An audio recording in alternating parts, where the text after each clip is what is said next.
Chapter 1. The Silver Key. The summer sun was hot, but the air inside Grandma's old house was cool and smelled like dried roses and ancient paper.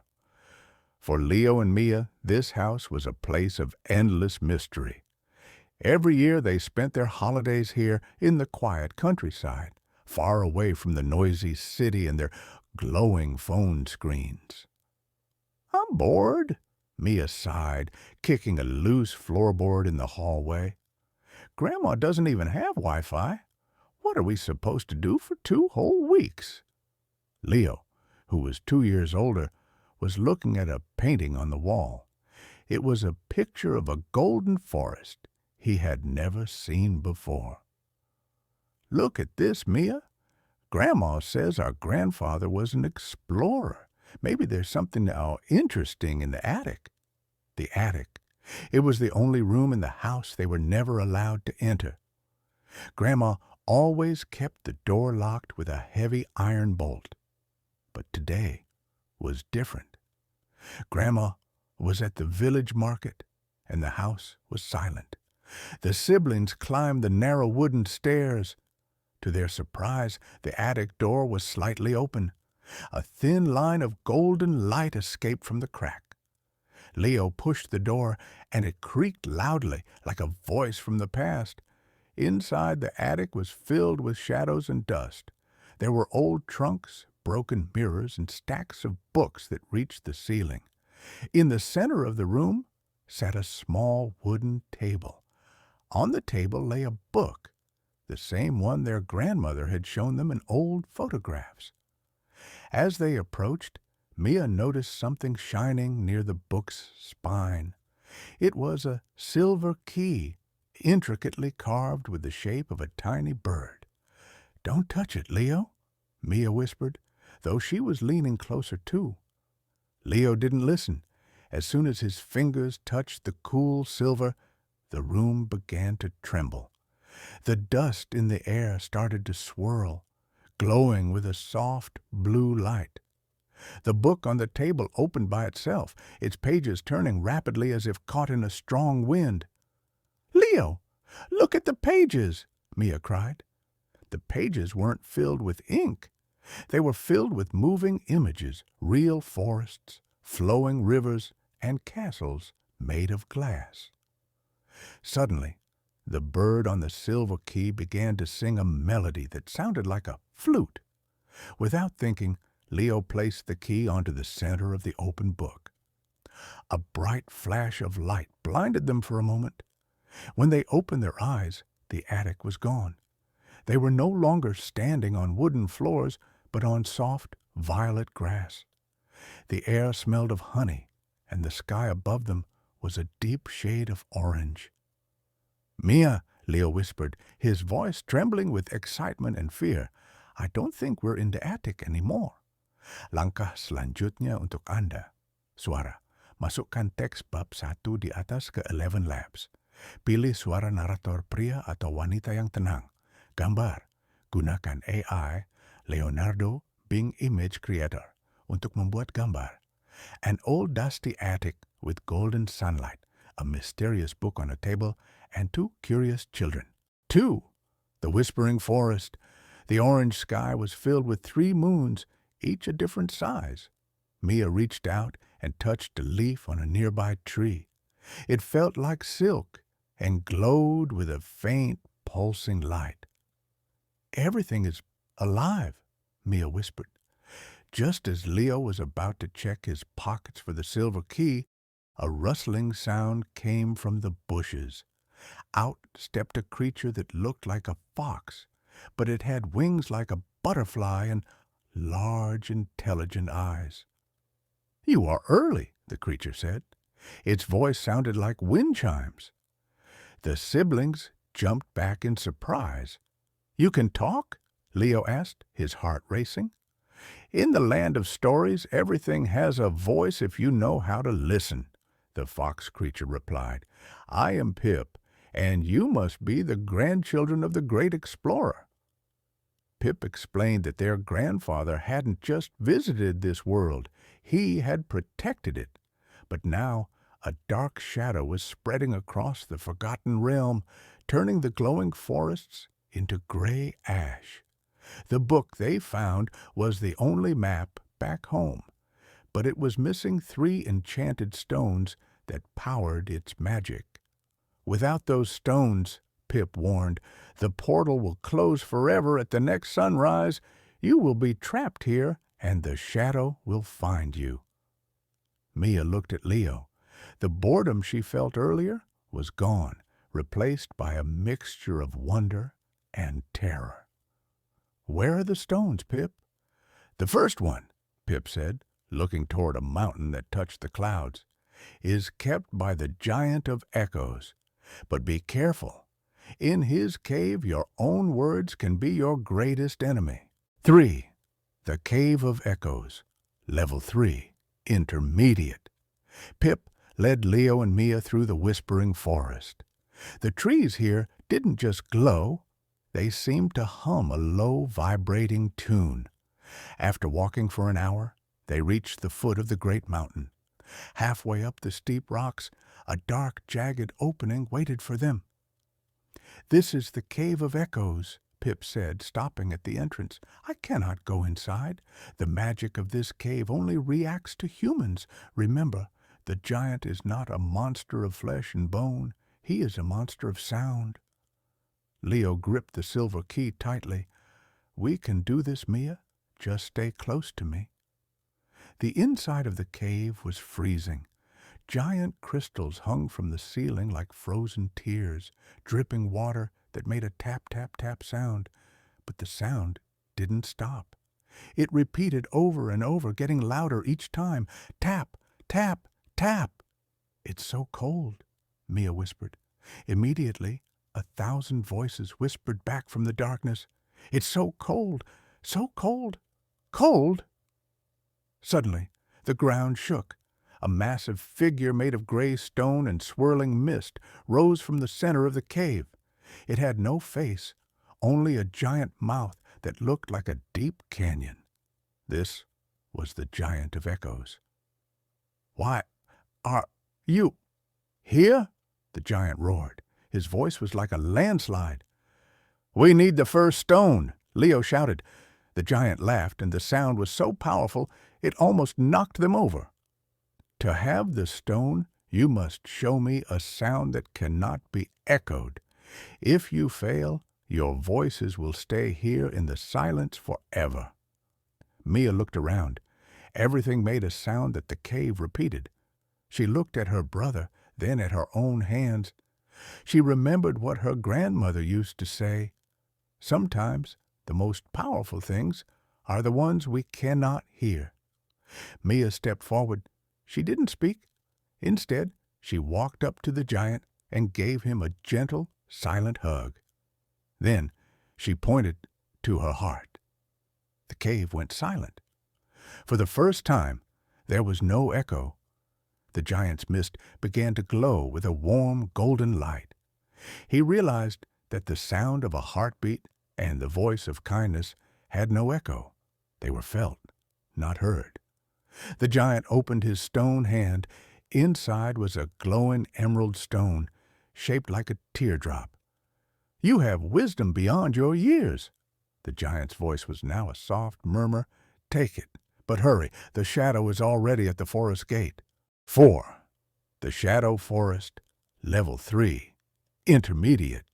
With the glowing emerald stone in Leo's bag, the trio, Leo, Mia, and Pip, hurried down the mountain.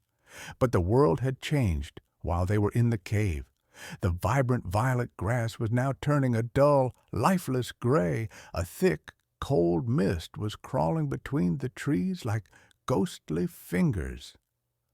"The shadow is here," Pip whispered, his wings trembling. "It moves faster than I thought. We must reach the Lake of Reflections to find the second stone, but the only way is through the Shadow Forest."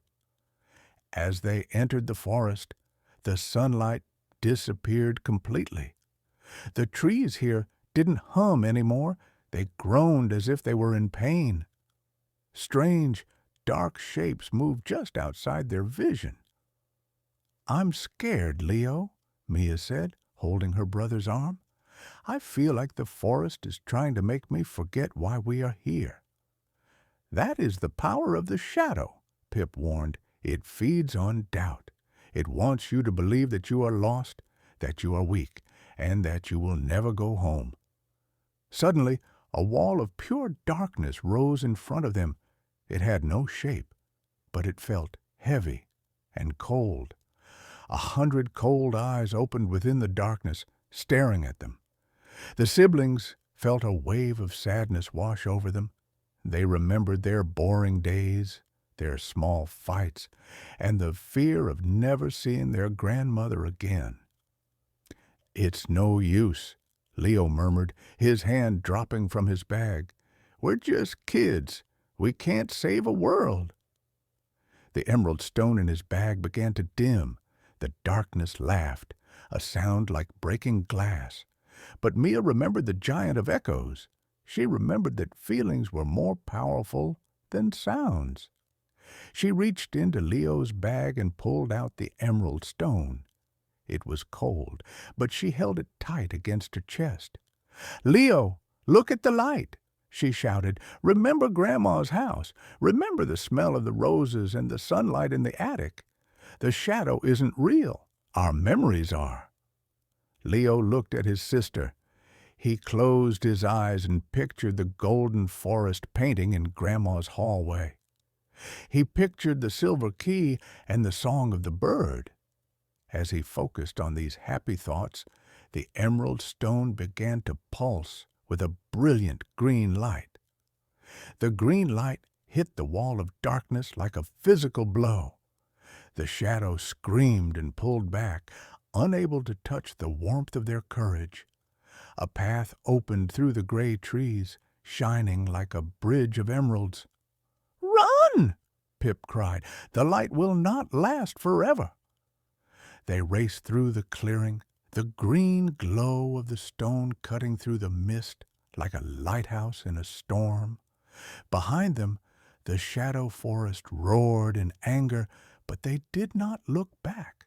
They ran until the air became sweet again and the sound of splashing water reached their ears.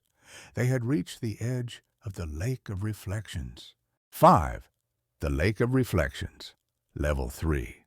Intermediate.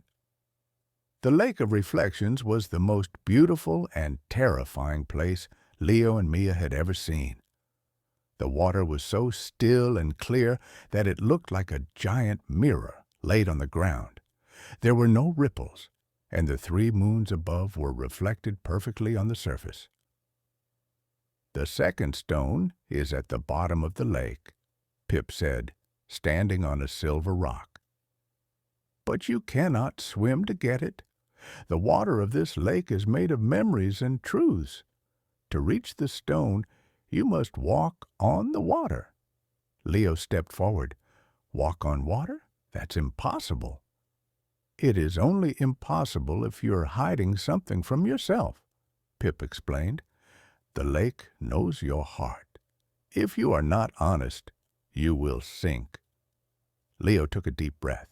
He thought about how he always tried to act brave for Mia, even when he was actually terrified. He stepped onto the surface. For a second, his foot stayed on top, but then it began to sink. The water felt heavy, pulling him down.